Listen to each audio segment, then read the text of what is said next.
Thank you very much. You may be seated.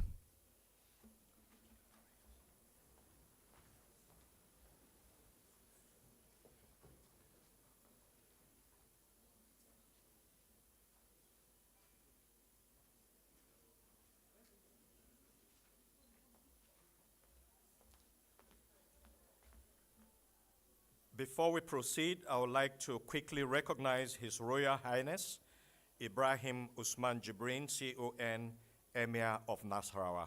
You are welcome, sir.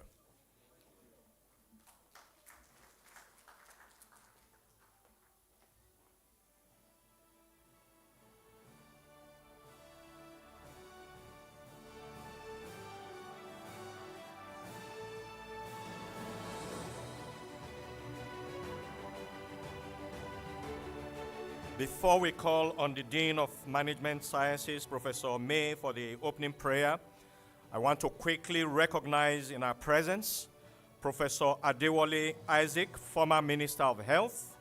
You are welcome, sir.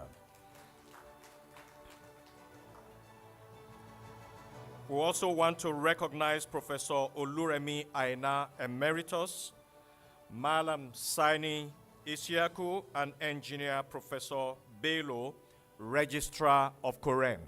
You are welcome. Professor May, please step forward for the prayers.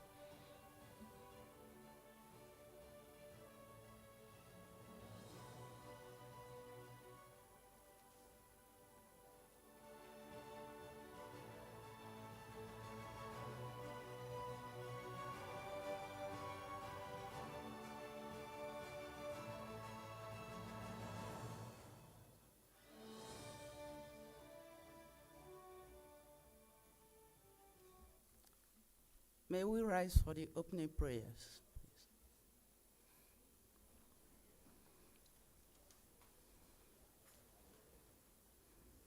In the name of the Father, and of the Son, and of the Holy Spirit. O Lord, our Heavenly Father, we thank you for today. We invite you to be at the head of today's deliberations and the activities of Convocation. As we commence the Convocation week, we implore you to send your angels to guide each and every one of us. We thank you for the parents of the students for whom this week has been dedicated. We thank you for our visitors. We pray that all the deliberations and activities of this week will be committed to your glory. We pray that your grace may be in us, may be with us, may be for us, through us, even in spite of us, for we are sinners and we are conscious of our imperfections. Only through your grace that all will be well for us. We ask this and for other blessings through the merits of Jesus Christ our Lord. In the name of the Father, and of the Son, and of the Holy Spirit.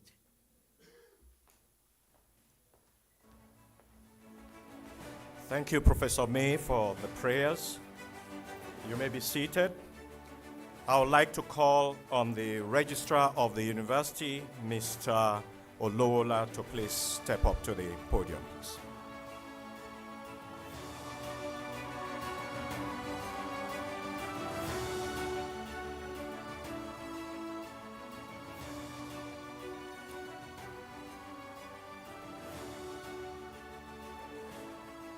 Mr. Pro-Chancellor, sir, the Vice-Chancellor, distinguished ladies and gentlemen, Your Royal Highnesses, permit me to invite the Vice-Chancellor, Professor Dili Dogo, to declare this ceremony open and to give us a welcome address.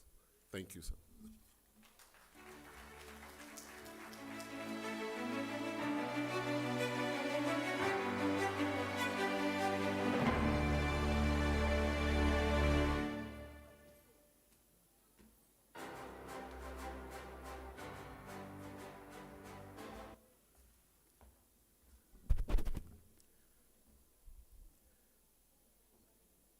Pro-Chancellor, Nile University of Nigeria, Mr. John Vermatin,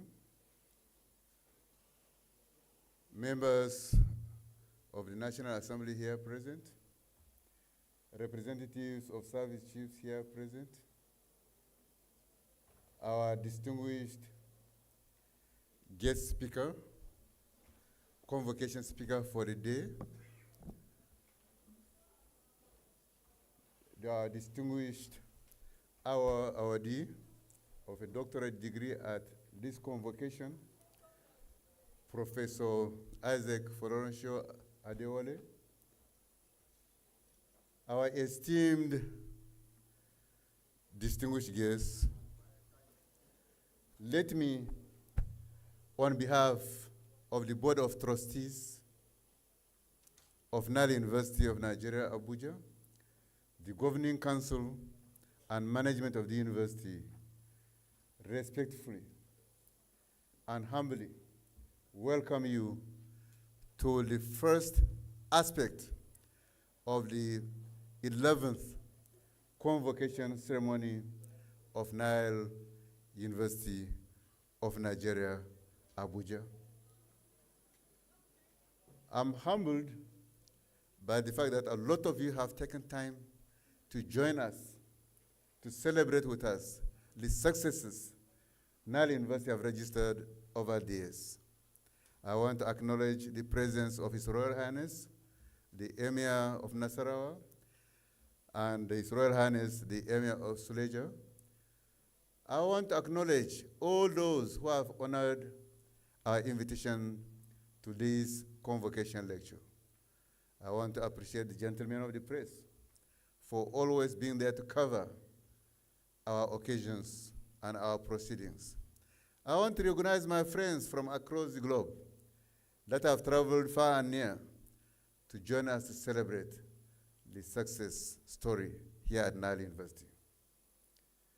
Nile University of Nigeria, Abuja, as you all know, opened its doors to students as early as 2009 to, of course, less than 100 students. Over the years, this university have grown in popularity, in strength, in infrastructural development, and in academic excellence. Nile University had continually, based on shared determination, to improve on the quality of education in this country. With the takeover of this university by Honoris United Universities, which is the largest private Pan-African education network, with 15 universities in 10 countries across the African continent, the story of Nile University dramatically changed. When it took over, this university just had about 3,000 students acquiring education experience here at Nile University. But within a short period of 2 to 3 years, Nile University had, through shared determination, creativity, and innovation, re-engineered what education and education system and institution should be. Along that background, the enrollment into Nile University dramatically surged to where we are today. I wish to inform you that the just concluded session, we matriculated 3,200 students in this institution. And on the ongoing enrollment exercise, we are almost already exceeding that number, and we have not closed yet. Today, from a humble beginning of just about 100 students, Nile University boasts of a student population of over 10,000. In the same vein, the College of Health Sciences that opened its doors to students in the year 2016 have successfully graduated its first batch of medical doctors who are already immersed into their housemanship across different health institutions in the country. And the reports reaching us did justify the huge investment parents and the institution had made on these people. Nile University, since takeover by Honoris United had deliberately, intelligently, creatively invested into core sectors of development of any education institution.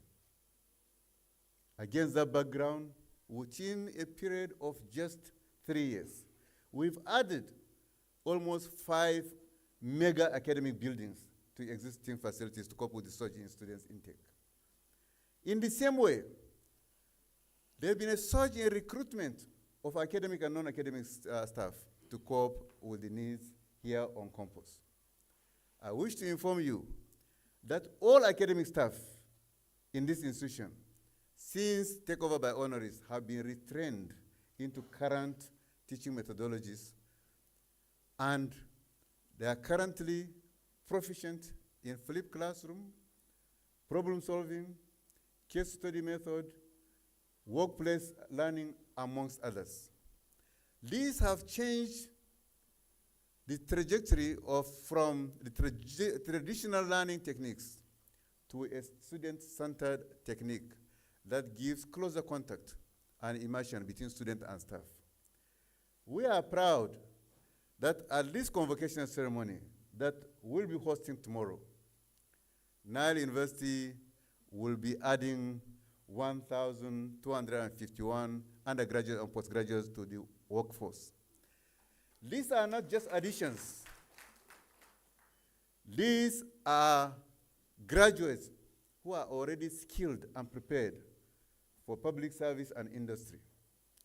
Just yesterday, some of our students, in fact, surprisingly, even those at 100 level, have already passed the foundational stage of the ACCA examinations. And the ACCA group were here to present certificates to these students. We've also continued to engage a lot of people from the industry and other services to ensure that products from Nile University approximate to exactly what the Nigerian workforce and international workforce deserves. Nile University is committed to providing a serene and focused academic atmosphere for students to thrive. Because of the surge of enrollment in this institution, requests for bed space on campus as Nile moves from a municipal university to a national university had increased. Against that background, Honoris had invested heavily also in hostel infrastructure, moving the bed space from just about 1,000 to 3,200 bed spaces within just a period of 2 years. These are huge investments, and I wish to assure you that the investments in Nile University had just started. Before the end of this session, we would have put up additional 2 hostel accommodations to cope with additional needs. Nile University, in its urge for excellence, is putting up the first of its type medical simulation center that will consist of very high definition mannequins that will bridge the gap between basic medical sciences and clinical practice.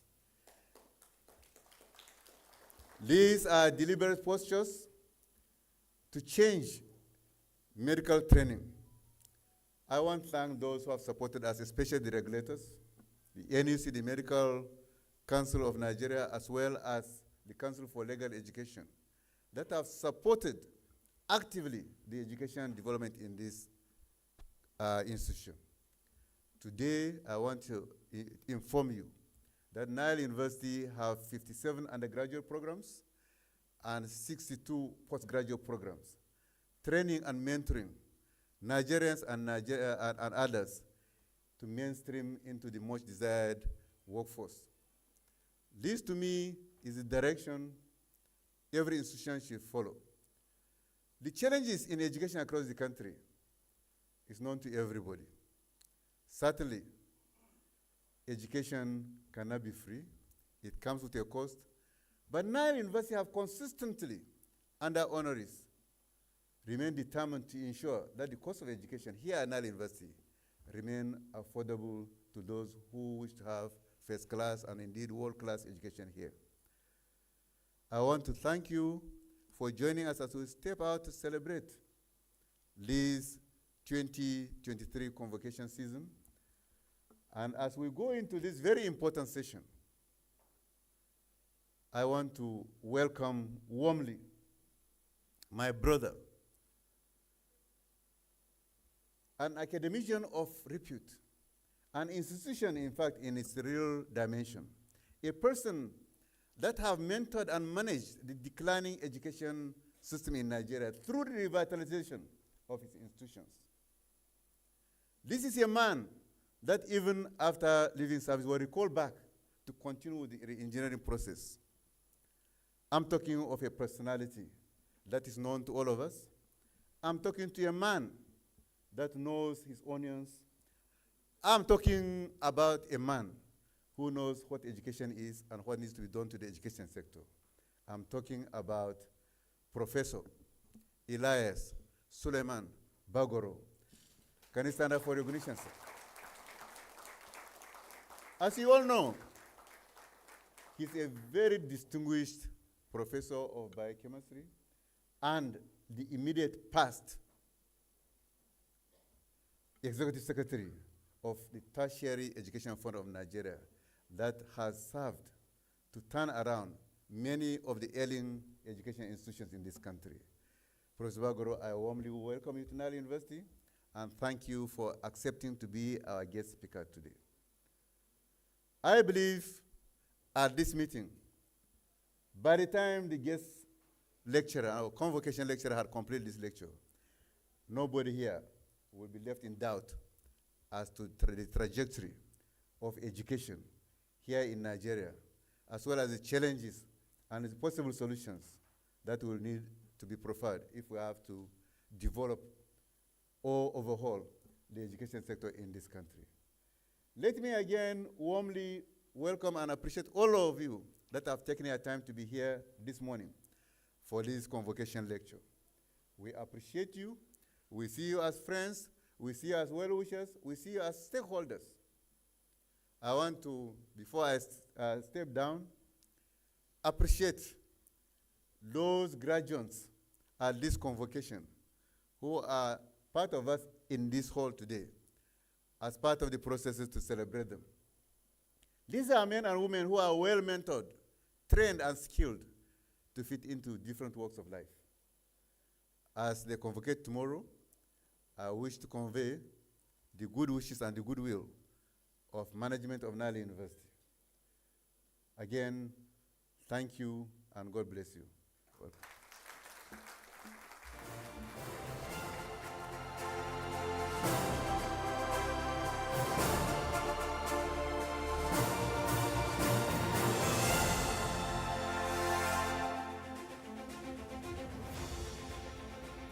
Distinguished ladies and gentlemen, please put your hands together. Thank you very much. Before we proceed, we would like to quickly recognize some dignitaries in our midst. In our midst this morning is Mohammed Ibrahim of the Embassy of Sudan. You're welcome, sir. We also have in our midst Isa Siakao of the FCT Department of Higher Education. You are welcome, sir. We also have Austin Ghazali, FCT Higher Education, as well as Mr. Sion Bola Oo, Director, FCT Department of Higher Education. You are welcome, sir. Also in our midst this morning is the Assistant Controller General of Nigerian Immigration Services, Mrs. Ada J. Umana. You are welcome, ma'am. Thank you for coming. We would like to recognize Engineer Olumo Sharafuddin, National Vice Chairman of the Nigerian Institute of Civil Engineers, represented by the National Chairman, Engineer Vigilus Chukudi Ezugu. You are welcome, sir. We would also like to recognize Professor Umar Kiari Sandabe, Vice Chancellor, Borno State University. You are welcome, sir. And we'll also like to recognize Alhaji Modu Mohammed, Director Protocol, Borno State University. Thank you for coming. I would like to call on the registrar now to take the proceedings forward.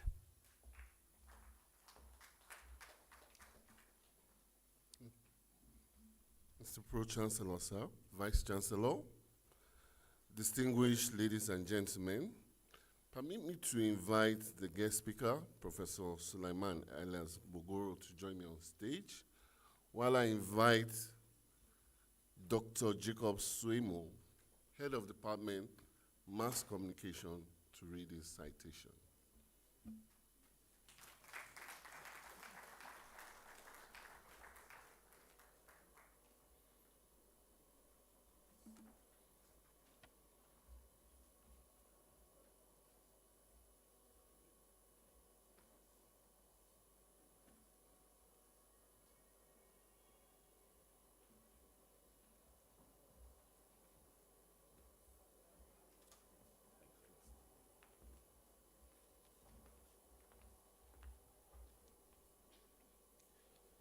The Vice Chancellor,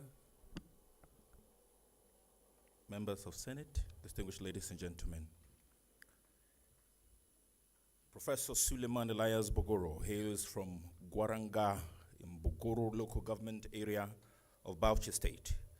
Born on the 6th of June 1958, the then young Professor Suleiman attended the Nwari Transferred Primary School, Gindiri, in 1965. Upon completion of his primary education, he proceeded to the Premier Boys Secondary School, Gindiri, in the then Benue Plateau State from 1972 to 1976. On completion of his secondary education, he was admitted into the University of Maiduguri, where he bagged the Bachelor of Science degree in Agriculture in 1981. Afterwards, the quest for more academic laurels took him further to Ahmadu Bello University Zaria, where he was awarded a Master of Science in Animal Science in 1988. Not satisfied with the second degree, he proceeded to Abubakar Tafawa Balewa University, where he enrolled and later completed and was awarded a PhD in Animal Science in 1997. With composite research and bench work equally shared between Abubakar Tafawa Balewa University, Rowett Research Institute, Aberdeen, Scotland, and the Department of Clinical Veterinary Medicine, University of Cambridge, the United Kingdom.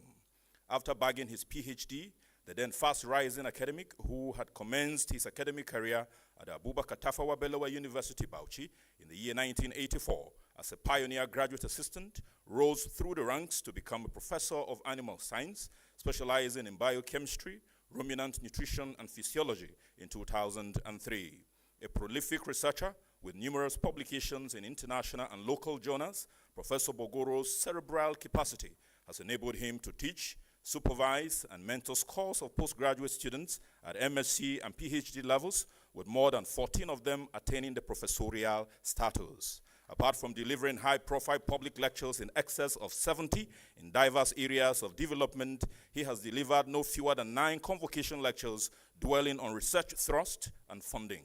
Professor Bogoro has had many high-profile appointments and won many honors, including Chairman, Governing Council of Federal Polytechnic in Nekede, Owerri, from 2005 to 2007, during which time he was awarded the title of Ekweme of Abo Mbiase, meaning man of his words, for his unprecedented transformation of the Polytechnic within 12 months, and was subsequently, after completion of his tenure, awarded the Fellowship of Nekede Polytechnic, thus becoming the first and so far the only former chairman of council to have been so honored. Recently, the Tapshin community in Tafawa Balewa local government area of Bauchi State during the 2023 Cultural Festival held at the community secondary school in Tapshin, the village head Nde Dauda Sale Godit conferred upon Bogoro the regalia and title of Jagaban Tapshin for his endowment of a scholarship scheme to support financially indigent rural children in tertiary institutions as far back as 1997. Although not a formal title, he is popularly addressed by his community as the Jengdang Za, that translates to Pillar of the Sayawa Za people of Bauchi State. He is on record as the longest-serving chairman of Board of Governors of the Perfect Memorial Secondary School, Nwari, Bauchi State, and he changed the status of the school from a day school to that of a full boarding within 5 years in the year 2004. Professor Bogoro's board leadership and interventions at the institution further strengthened their capacity to sustain the status of the school with the best WAEC and NECO results in Bauchi State for nearly 20 years. He is currently the chairman, Board of Trustees of Calcum University, VOM, in Plateau State, Nigeria, and has been credited for the eventual enlistment of the university for matriculation and course admission effective from the 2022 to 2023 academic session. Professor Bogoro is also co-founder and board of trustee chairman of FISPAM, a very popular non-governmental organization with head office in Bauchi, just as he is the current board of trustee chairman of Society for Peace Studies and Practice, with technical and training office at the University of Ibadan and administrative head office at the National Open University of Nigeria here in Abuja. He is also the director, board of trustee member of up to 7 other non-governmental organizations and other non-profit organizations with mandate on development. He has received numerous awards and professional honors and medals that include Fellow, Nigerian Institute of Animal Science, Fellow, Agricultural Society of Nigeria, Fellow, Nigerian Academy of Science, Fellow, Nigerian Engineering and Natural Sciences Academy, Doctor of Science Honorary Causa of the Taraba State University, Jalingo, Adamawa State University, Mubi, and the University of Jos, respectively. He is the hallmark of Labor Award recipient of the year 2021, the inaugural and only winner of the Nigerian Prize for Leadership in the year 2021. In recognition for his immense and invaluable contributions in deepening research and development geared towards knowledge-driven economy and innovative technology in our ivory towers, Professor Suleiman Elias Bogoro was honored by the former President of the Federal Republic of Nigeria, His Excellency Muhammadu Buhari GCFR, with the National Award of Officer of the Order of the Niger OON in the year 2022. He is the first and so far only person to have been inducted into the Animal Science Hall of Fame in the year 2021 for his unprecedented contributions to the development of animal science and livestock industry in several ways in the country. Previously, Professor Bogoro has won the award of Chief Executive Officer of the Year in 2016 and Leadership of Public Service Person of the Year 2019. In recognition of his visionary advocacy for research and development as the nerve center of knowledge economy and with universities as veritable leaders of research, Afe Babalola University proprietor, Are Afe Babalola SAN, has named the first research center of the university after the renowned Professor Suleiman Elias Bogoro, and the center today houses 6 key research institutes. His first term as executive secretary at TED Fund has been adjudged as the most visible, remarkable, and impactful in the history of the organization, for which he has won many laurels, chiefly because of his new innovations he brought into the impactful operations of the agency. To his credit is the visionary innovation and creation of 3 specialist centers in Abubakar Tafawa Balewa University, Bauchi, as well as TED Fund, being the Agro-Meteorological Center, Abubakar Tafawa Balewa University, Bauchi, where he was foundation director from 2004 to 2008. The Science and Technology Entrepreneurship Development Center, Tafawa Balewa Town, in the year 2014, which the Nigerian Air Force has taken over and is expected to be the takeoff campus of the Air Force University. The Dairy Research and Development Center, Abubakar Tafawa Balewa University, in the year 2015. The Department of Research and Development Centers of Excellence in TED Fund in the year 2014. A milestone achievement of Professor Bogoro as Executive Secretary of TED Fund include the unprecedented recent listing of the ranking of public universities in Nigeria, like the University of Ibadan, the University of Lagos, Federal University of Technology, Akure, among the top 400 to 500 best-ranked universities of the world, as well as the 6 other Nigerian universities emergent among the top 1,000 as a result of massive infrastructure and content development improvement witnessed during his first term as Executive Secretary of TED Fund from 2014 to 2016 and 2019 to 2022. Other notable achievements and legacies of his as Executive Secretary of TED Fund include his visionary advocacy for the deepening and enhanced funding of research and institutionalization of research and development as the defining line for Nigeria's knowledge economy in the 21st century. The appointment and eventual inauguration of the TED Fund Research and Development Standing Committee, which has recommended the establishment of a National Research and Development Foundation that will be the driver for the sustainable funding of the research-based knowledge enterprise in Nigeria, as well as the emergence of innovation hubs, thus making our economy more competitive, relevant, sustainable, and resilient, comparable with the most competitive economies of the world. Upon his reinstatement as Executive Secretary by former President Muhammadu Buhari, GCFR, in 2019, he made a case for more funding of research, and with the recommendation of the TED Fund Board of Trustees, the popular TED Fund National Research Fund, which is the largest research grant portfolio in Nigeria, now has its annual budget allocation raised from 500 million to 8 billion in the year 2022. It is also to his credit that he recommended to the TED Fund Board of Trustees in 2019 why the TED Fund Act of 2011 does not allow private tertiary institutions to benefit directly from its intervention fund. The Board of Trustees should approve that henceforth private tertiary institutions, research institutes, centers of excellence, and other research-inclined non-state actors be allowed to apply as second-level partners in the TED Fund National Research Fund grants, along with lead researchers from public universities, polytechnics, and colleges of education, who must be the principal investigators. It is for this reason many private universities are currently enjoying TED Fund research grants consistent with World Bank policy for granting partnership roles to non-state actors' research. Distinguished ladies and gentlemen, with a standing ovation now, help me welcome this indefatigable fellow of the Nigerian Academy of Science, an educationist par excellence, an apostle of research and development, an astute administrator, and community developer with high integrity indexed, the renowned professor of animal science, Suleiman Elias Bogoro, Nile University of Nigeria, Abuja's 11th Convocation guest lecturer, for his presentation.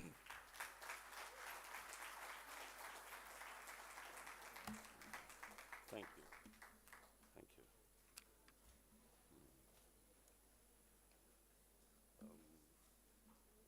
Where is the manager, just in case? Yeah. Is it on? Can it be on? Yeah. You have to put it on? Yes. Is it coming on? Okay, there's none here. So I just have to be turning this side. No, what I mean is I have to be backing them now. I thought there would have been this thing, but no problem. Yes. Thank you very much. I had thought there was a screen in front of me so that I don't have to be turning, but it's okay. It's okay. The Pro-Chancellor and Chairman of Council of the Nile University of Nigeria, Abuja, the Vice Chancellor of this great university, Professor Dili Dogo. I have had the privilege of knowing my senior brother for quite a while. I thought it's always a pleasure and privilege to know a distinguished professor of medicine and an excellent leader. That's what he's demonstrating in this university. It's my pleasure, privilege. Principal officers of this university, faculty members, and indeed students, are very distinguished guests, including a former Minister of Health of the Federal Republic of Nigeria, and a very respected, distinguished professor of medicine, Professor Isaac Adewale, former Vice Chancellor, University of Ibadan,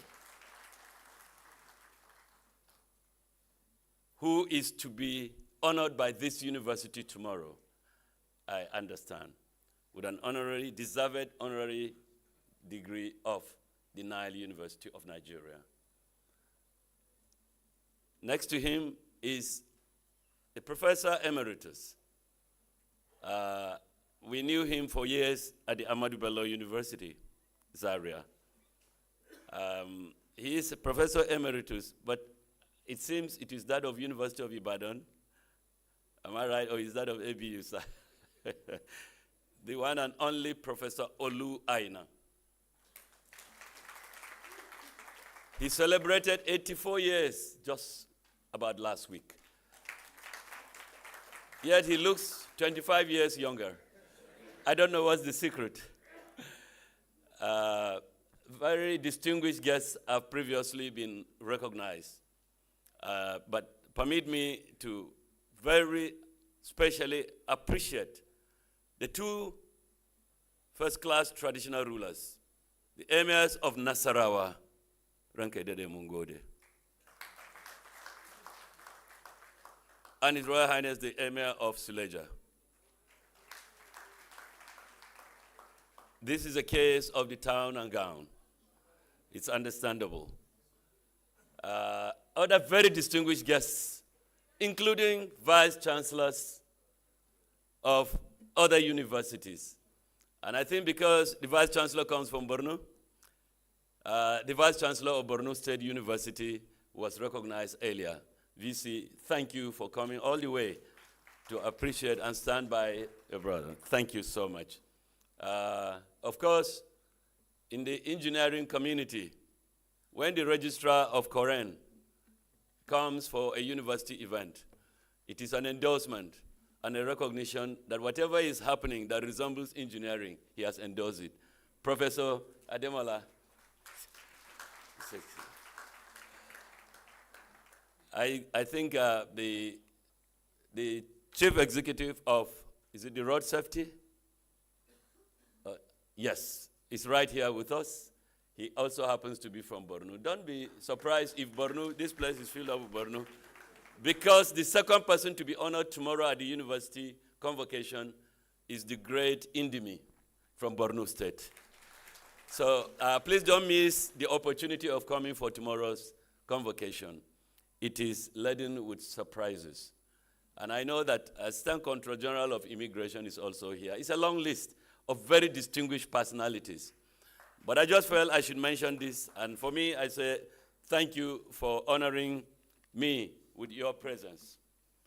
The university gave me a topic in respect of the future of Nigerian students, and it was so advertised. But I got across to the Vice Chancellor and said, for some reasons that I explained to him, can he permit me moderate the topic to an area that, not just because I am more comfortable, or is the area that I've spent most of, a little above 10 years now, emphasizing the issue of the relevance of universities, and particularly the key mandates of global universities, over time and in history. And that is why my lecture is titled, Reasserting the Pivotal University Roles of Research and Community Service for National Development. And I'll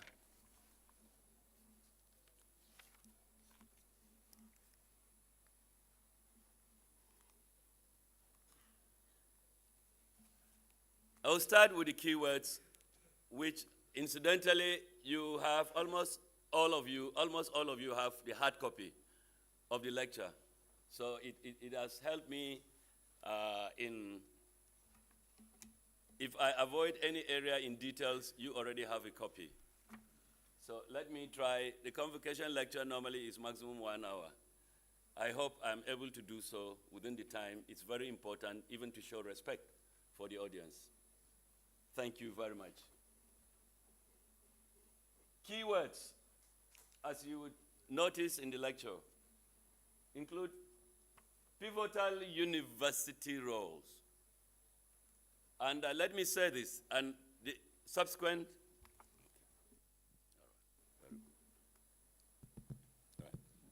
subsequent details reflected that there is the tripod stand for the traditional mandate of universities globally and over time in history: teaching, research, and community service. Am I communicating? Right. But for the purpose of my lecture, I chose to dwell on the other two, the second and the third. I left the teaching aspect. Experts in future may address you in a convocation lecture in respect of pedagogy and all related aspects about teaching, communication skills, and technology, of course, associated with it. So, pivotal university role, which I've just mentioned now, and the question I put is, research for what? or research for what, whichever way you want to put it. And of course, I will elucidate on that. Community service. Yeah, so research and community service. And then, of course, mandate, obligations, and responsibilities. Again, I will explain further the specifics. Why I talked about mandate, and which essentially is in respect of the institution, the university as an institution. And then obligations and responsibilities. Then universities as historical think tanks. I'll be speaking about that. Universities as heartbeats of civilization. Universities as drivers of knowledge, discovery, and innovation. Universities as the foundation stones of knowledge economy, national development, and global competitiveness. Presentation framework. I intend to proceed. I have 26 slides. Let me see as fast as I can to live within the time frame of the presentation. Pivotal university roles. Right. There's the aspect of institutional and faculty mandate, obligation, and responsibilities, which I mentioned earlier. Then I proceed to citizenry rights and the imperative of obligations in society. As you would see, I deliberately injected that aspect to expand the purpose of my lecture beyond just the universities. It was deliberate anyway. Characterizing community. I just would make some comments about what do we understand by a community. Community service as statutory and moral obligations. Research for what? The deductive imperatives and the inductive imperatives of research. I'll be disaggregating in that regard when I come to give a little bit details. Now, universities as historical think tanks, as I mentioned earlier, universities as heartbeats of civilization, and the rest, up to or down to conclusions and recommendations. Now, the pivotal university roles that we know. Institutional and faculty mandate. Like I said, the role of universities, we consider it, of course, as institutional. But then we have faculty roles. That of the institution is essentially a mandate, while that of the faculty members, in other words, the lecturers and their said partners, including the laboratory technologies for those in the sciences, they are all faculty members in the context. They are indispensable partners as the lecturers and those that make it possible for them to operate. Of course, obligations and responsibilities. It is very important we understand the obligations and responsibilities of the faculty member in a university.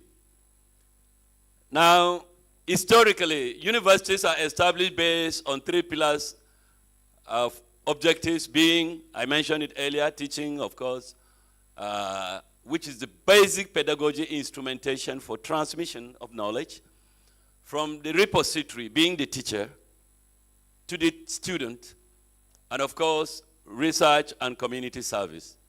The purpose of the title of this lecture, I've taken liberty of relevance and contemporary demands of typical university community, host community, national, regional, and global development to dwell on the 2nd and 3rd pillars of research and community service. Institutional mandate of universities. It's important we run through the important, expectations of a university. The mandate of universities traditionally encompasses, inter alia, the pillars of research and community service.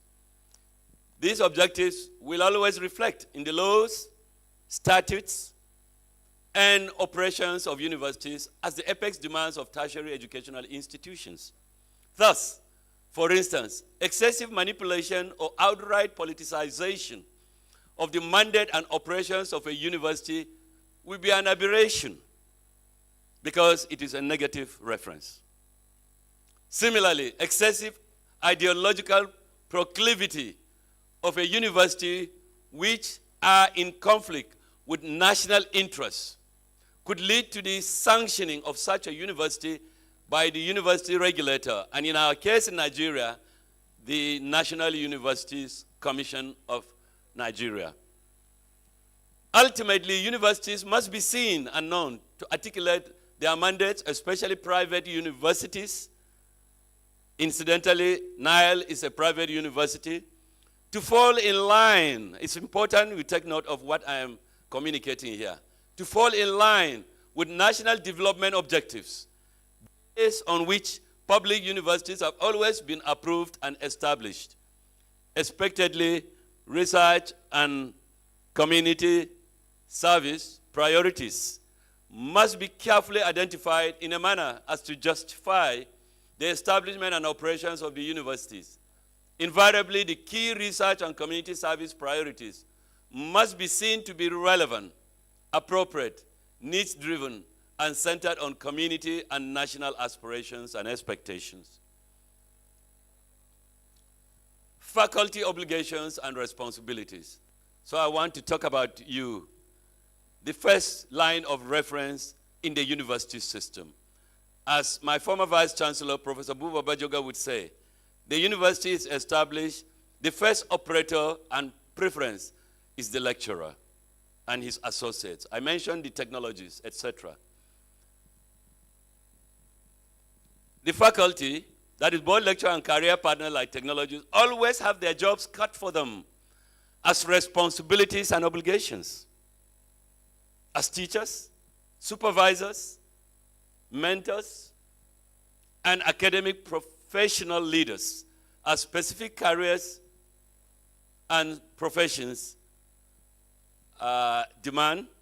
Accordingly, faculty members of senior lecturer rank up to professorial chair positions must be conscious that the attainment of the ranks of senior lecturer and above naturally go with the obligations and responsibilities to direct, guide, supervise, mentor, and inspire younger faculty members to learn and excel in profound problem-solving research. I've spoken about problem-solving research many times. It was a subject of my convocation lecture at the Federal University Wukari, I think in 2017. Yes, problem-solving research for community. If research is not solving problem, then we should not invest in it. We should not spend our money on it. But if it's solving problem, and I know it is, we just need to get it right in terms of extracting the relevant outcomes of research for the purpose of development. Anyway, and excel in profound problem-solving research for community, nation, and global demands. For instance, the professor must be rated more for leading, winning, and executing not just theoretical research, but research endeavors that are most relevant to needs of community and nation. A major problem with many universities in Nigeria today is the absence of research outcomes that have solved university. First, reflect over the university you are operating in. Your research outcome must also solve immediate university needs. Yes. Community. Of course, we will talk of university community, but immediately outside the four walls of the ivory towers. Indeed, or national problems. The problem seems to be compounded by the lack of synergy and collaboration between departments, disciplines, and researchers that are working on related areas of intellectual or outrightly scientific curiosity. Now, I mentioned citizenry rights and the imperatives of obligation in society. I decided to deliberately import this so that whatever you are doing for your nation, reflect over not just your rights, but your obligations to others, to your community, and to nation. For quite a while, scholars and critics voice out the observation that many of our leaders at the levels of public service, private sector, traditional rulers, youth leaders, politicians have the tendency of taking citizens for granted. Yet, many exemplary leaders have emerged because they never took the people for granted in this same country. For instance, it was unprecedented when President Bola Tinubu in his inaugural address vowed to end the embarrassing cycle of ASU strike in our universities. I was very excited to hear that at the inaugural address of Mr. President. And he has acted on his pronouncement already. We are aware of this. Some payments were made to address the issue of withheld salaries. I think this is appropriate intervention in the right direction by Mr. President. He has just paid 4 months out of the 8 months of withheld salaries of university lecturers in public universities.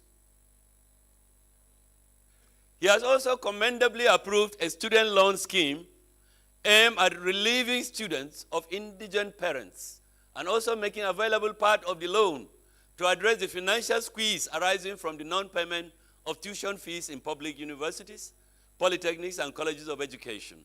With the recently increased annual budgetary allocation for the education sector by 25%, I think that's what the Honorable Minister of Education said recently. In addition to the increased education tax from 2.5 to 3% through TET fund, more funds are expected to be deployed to address the non-budgetary funding intervention priorities for public tertiary institutions, being the justification for the establishment of TET fund ab initio.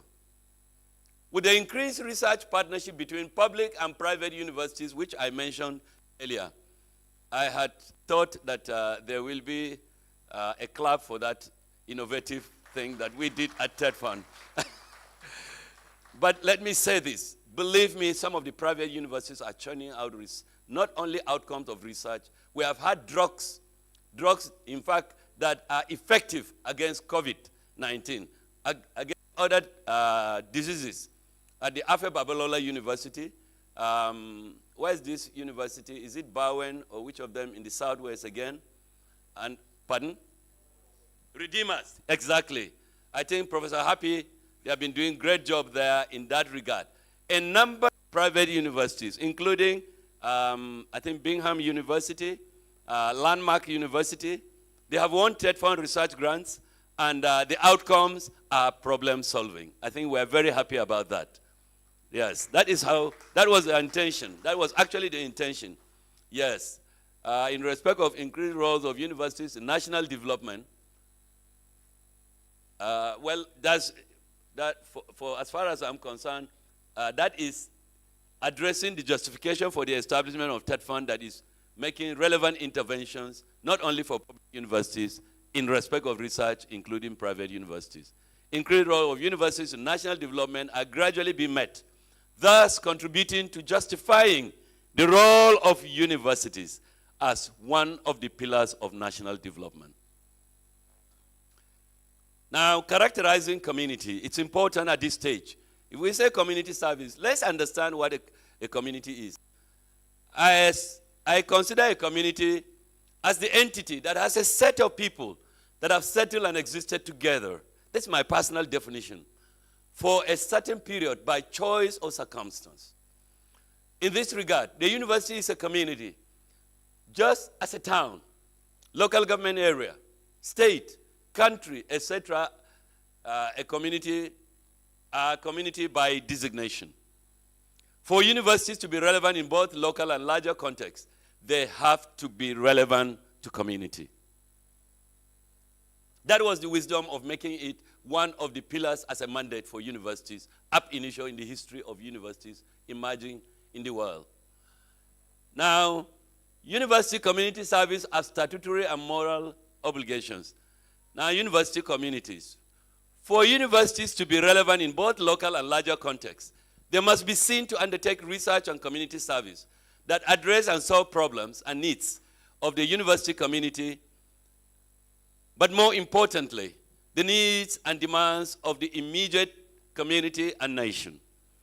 In many cases, some community services also serve as avenues for additional income for the faculty members, thus become a win-win situation for both the community and the lecturers.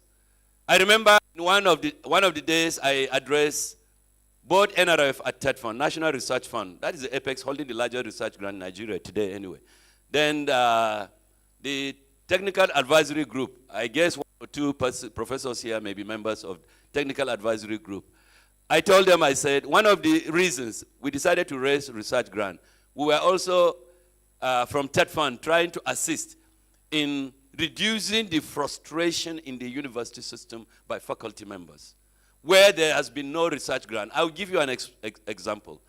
As a professor in my university, Abubakar Tafawa Balewa University, Bauchi, about 15 years ago, just before I became ES of TED Fund in 2014, the highest grant for a professor was 80,000 naira.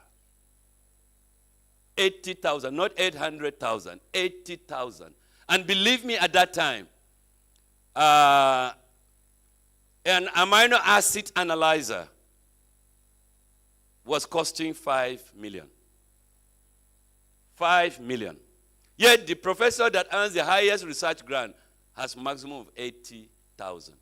The truth is simple, that for a long time, there was effectively no available research grant in the university system. That was worrisome. I mean, the public universities, the private universities have gone far ahead. And that is why today, Covenant University, if you are ranking top globally ranked universities in Nigeria, Covenant University is in the top 3, 4 any day. And that's a private university. I dare dream and prophesy that will be the case of Nile University sooner than later.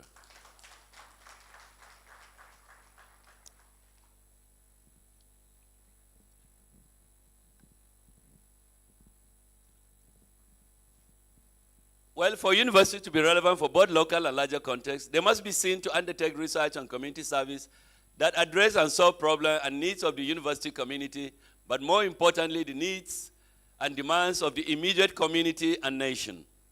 Why I was reflecting over this to say, if you are a gifted, capable, and deserving professor, you can win grants that solve problems in community, research grants.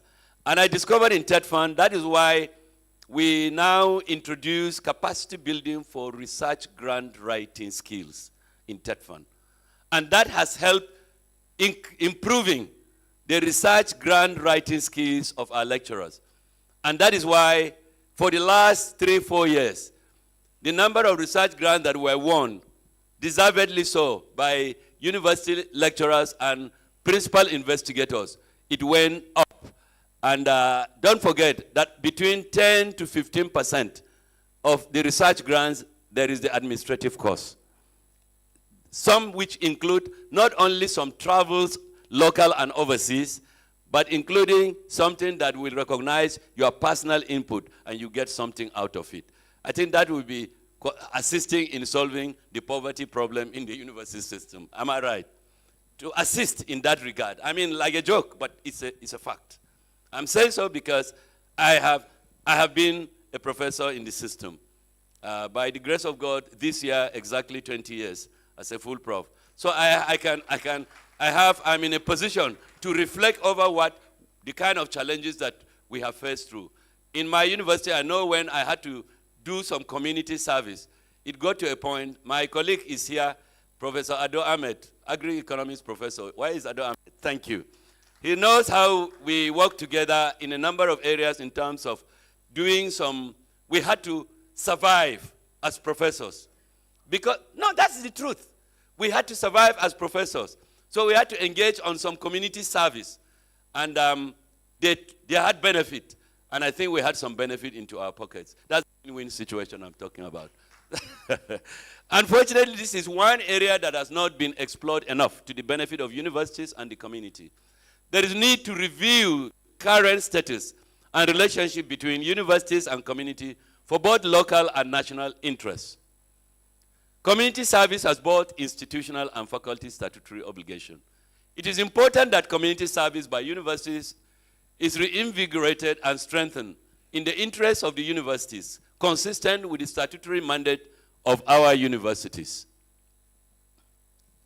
Community service as a moral obligation. Indeed, community service must be envisaged as not just a statutory, but even more so as a moral obligation of faculty members to society. For too long, our universities and academics overall have been characterized as being too theoretical. It is time to change the narrative and become genuine problem solvers rather than being perceived as unproductive ideological critics. I've heard this in the space out there. They say this professor, now Dogon Turanchi, and being critics, but give them the chance and they are not solving problems of nation. We reject that ascription. We promise that the professor will rise to the occasion, starting with Nile University. It is time to change the narrative and become genuine problem solvers rather than being perceived as unproductive ideological critics. I just deliberately repeated this. Oh my, I hope. Okay.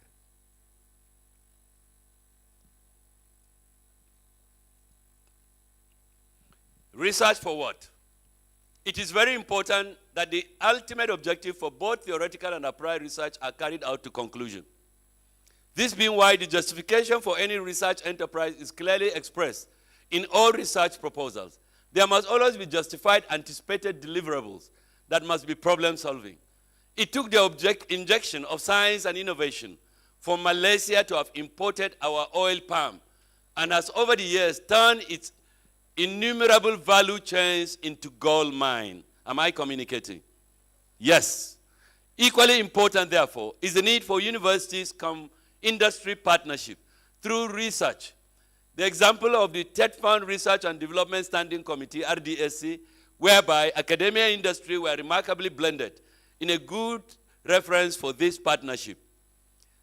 Their recommendation for the establishment of a National Research and Development Foundation remains a pace-setter and most desirable bold step to place our country in the right trajectory for knowledge economy.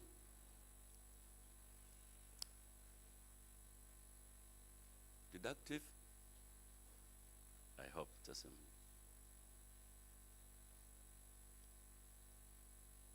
I hope I did not mistakenly jump.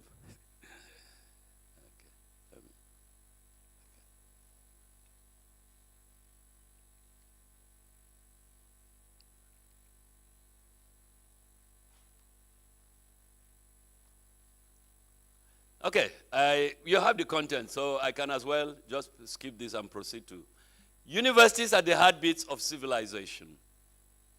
The famous American President Thomas Jefferson is rated as one of the most remarkable presidents in the history of the United States. I think he was either the third or fifth president. And each time you mention Jefferson, the American, if he was dozing, he will wake up, because the guy did great things and the Americans are proud of him. When asked to mention what he would like to be remembered for before he died, he said he prefers to be remembered more as founder of the University of Virginia, which he established in 1819, rather than being remembered as former president of USA. Reflect over that. Reflect over that. That underlines the importance of universities. That's just a summary of this particular reference. And as the visionary former president clearly understood and underlined the foundation of the role of universities as the drivers and heartbeats of nations and indeed civilization. The trajectory of subsequent global trends reflects in the correlation between the global ranking of universities and the economic, scientific, and competitive ranking of nations over time. Nigeria is a country, has a lot to learn from the most powerful nations of this world, like the USA, Japan, China, Germany, Singapore, Finland, France, UK, UAE, Malaysia, etc. We must strengthen our universities to the highest ranking pedestal if we are to be competitive in the relevant areas of strength. Check out the ranking of universities. There is just no doubt about it. United States has continuously been number one. And it's not a coincidence that United States by population is just a little above 400 million. But it's sitting pretty, has sat pretty as the largest economy by size of GDP for all this while. And the secret is simple. There's a correlation between the competitiveness of nations, the competitiveness of economies, the competitiveness of science and technology in nations with the strength and ranking of their universities. There's just no doubt about that. Universities as drivers of innovation and knowledge economy. There's no doubt that the 21st century economy has been characterized as knowledge economy, and it is digitally driven anyway. It is in recognition of this, the president has already taken very important steps to underline the role of universities in the country's knowledge economy. The combination of knowledge and digital economy propelled by innovation and springing up of innovation hubs are the linchpins of our modern economy. And I've heard Mr. President say that severally. Accordingly, universities are expected to take advantage and make themselves relevant through appropriate research and community service. Conclusion and recommendations. From the aforementioned, it is evident that Nigerian universities stand out unique in terms of national expectations to rise and take their rightful place as presenters and leaders of the nation, especially at times of challenges like now in our country. It was former Prime Minister of Britain, Theresa May, who, faced with the difficult management of post-Brexit United Kingdom, had said UK will fall back on their universities to reinvent themselves. Let me repeat. Theresa May said, in the face of the challenge of Brexit, which required fast and deep thinking, innovative thinking, productive thinking, problem-solving thinking, that United Kingdom will fall back on their universities. There is no doubt that there is a positive correlation between the top ranking of United Kingdom universities and their global ranking in respect of GDP size and competitiveness. There is no doubt that there is no time, any day ranking of universities that Cambridge and Oxford, guess why I will call Cambridge before Oxford? Somebody that went to Oxford, I have no apology. I went to Cambridge. Don't mind my jokes. Yes. Granted the challenge of insecurity, poverty, high unemployment rate among the others, our universities must rise and be seen to visibly provide practical, innovative, scientific, and leadership solutions that the political leadership can fall on in national interest. Happily, the positive roles of universities and knowledge has been cited as one of the main factors responsible for relative governance stability in southwest zone of Nigeria, where the higher times 4 top globally ranked universities in Nigeria are located. I mean, we take this, we have been talking about reflecting the strength and ranking of a global ranking of university in United States Kingdom. We can go on and on, of course, United States and United Kingdom, etc., etc. Germany, we can go on and on. The Malaysias of this world, of course, China. China has population. Its population is nearly 3 times that of United States. But it took China only a few years ago to move to second ranking position in respect of GDP. It was Japan there, as small as Japan was. The fact is very clear. What is this secret behind the exceptional competitive capacity of Japan? As small as it was, it is science, technology, STEM, engineering and mathematics, STEM as we call them. They have driven the competitive capacity of Japan and the most advanced nations in the world. Nigeria, we have a lot of lessons to take from the more advanced nations. And of course, Africa, we have no alternative but to continue to get it right. But we know that once governance at all relevant levels are gotten right, it is what is required for our nation to rise from the weaker competitive status or basis that we've had for all along.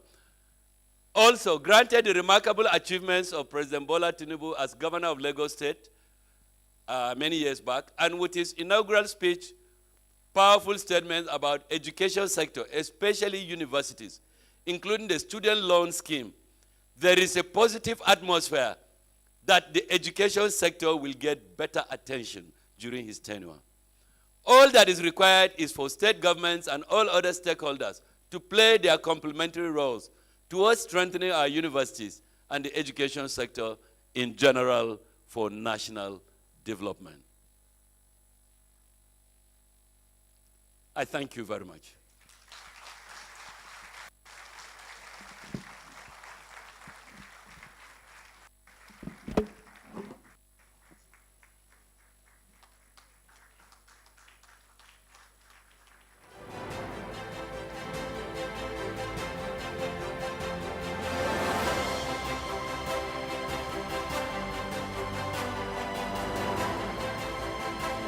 Thank you very much.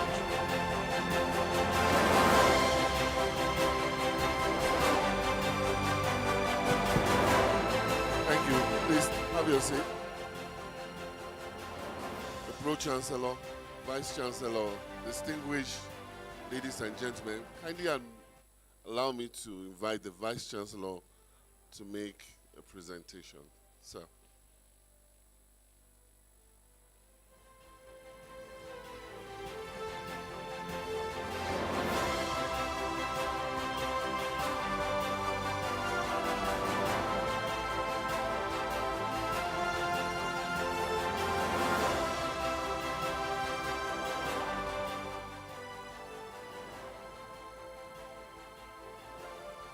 Pro-Chancellor, sir, very distinguished ladies and gentlemen, I believe the last 1 hour has been an illuminating lecture, full of understanding of the education sector, full of appreciating the challenges, again, providing solutions, the pivotal role the universities play in national development, the pivotal role universities play in community development. Professor Suleiman Elias Bagoro, we thank you so much for delivering that erudite lecture.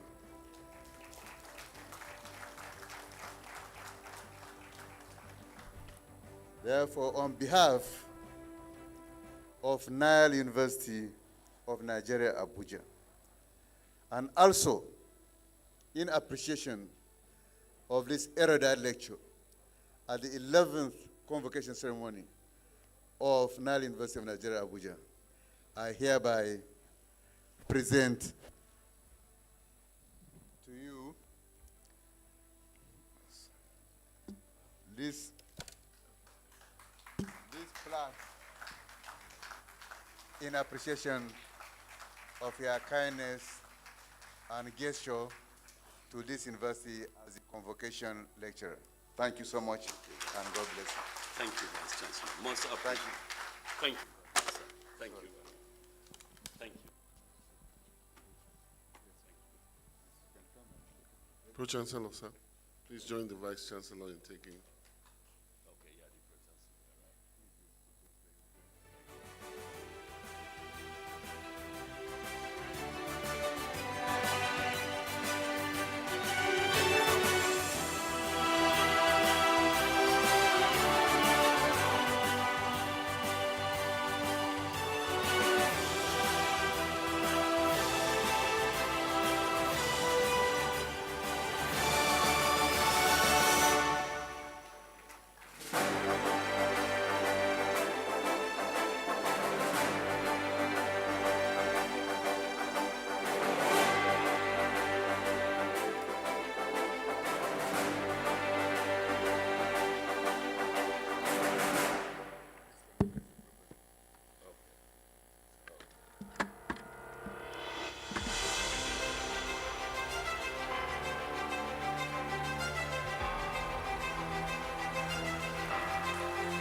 Thank you, Pro-Chancellor, Vice-Chancellor,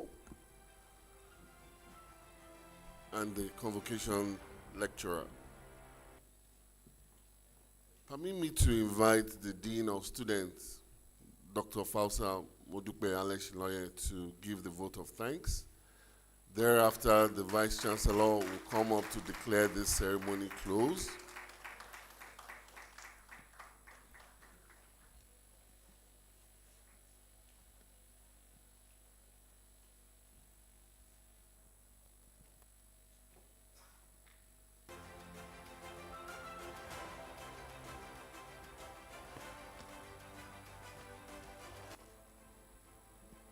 The Pro-Chancellor, Mr. Vice-Chancellor, sir, permit me to stand on all existing protocol while I offer the vote of thanks to everyone here seated. Let me start by appreciating our guest lecturer, our convocation lecturer in person of Professor Suleiman Elias Bogoro. A loud, warm round of applause for him. Thank you very much, sir. We appreciate you for a wonderful lecture. Thank you for being here with us today. As I would also like to appreciate all our special invited guests. Thank you all, sirs and ma'ams, for coming. Thank you for taking out the time out of your busy schedules to be here with us today. We appreciate you. For the graduating students, we appreciate you. We congratulate you. Our dear parents, we recognize you as important stakeholders. Therefore, we appreciate you for being here. Thank you and congratulations to you all. Let me appreciate the faculty of Nile University of Nigeria. Thank you for being awesome, for being the best, for educating our students in the best practices. We appreciate you. On that note, I would like to wish everyone a safe journey back to our various destinations. Thank you. God bless you.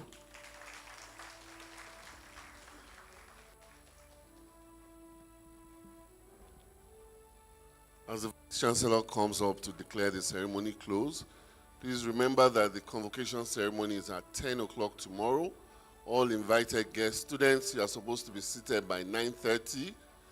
All invited guests, the ceremony will take off at 10 a.m.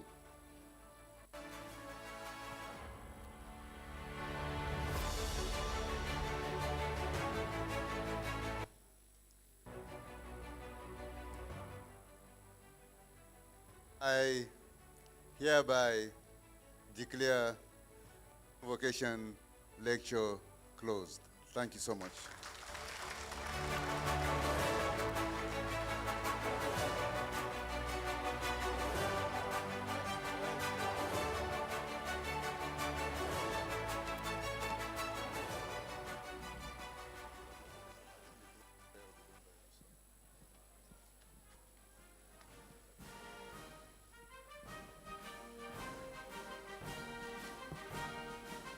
Before I invite the Deputy Vice-Chancellor Academics, Nile University, for the closing prayer, I'd like to quickly recognize some dignitaries in our midst. We have in our midst His Excellency Hamid Razi, Ambassador of the Embassy of Islamic Republic of Iran. You're welcome, Your Excellency. We also have Hajia Sani, representing the Director General, Voice of Nigeria. We thank you for coming. We would like to recognize Dr. Saidu Yakubu, ABU Zaria. Thank you very, very much for coming. Just for your information, the procession will recess in reverse order. And while recessing, we'll need to stand. And all invited guests are to go out through the right door, while all staff and students are to go out through the left door. At this juncture, I would like to invite Professor Abdullahi Saleh, Deputy Vice-Chancellor Academics, Nile University, for the closing prayer.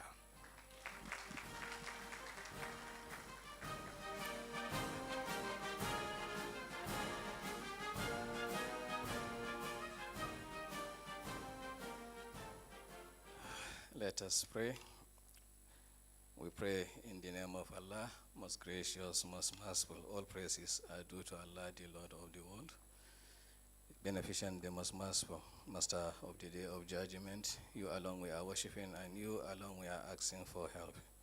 You guide us onto the straight path, the path of those whom you have favored, not the path of those who have earned your anger, nor of those who have gone astray. O Allah, bless the graduates, bless all of us that have gathered here. Take all our guests to their respective destinations safely. Give us the best in this world and the best in the hereafter, and protect us from the punishment of the grave and that of the hellfire. ربنا آتنا في الدنيا حسنة وفي الآخرة حسنة وقنا عذاب النار. سبحان ربك رب العزة عما يصفون وسلام على المرسلين والحمد لله رب العالمين. Thank you very much, sir. May we all be upstanding for the national anthem.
Distinguished guests, ladies and gentlemen, we thank you for coming, and we look forward to seeing you at the convocation tomorrow morning.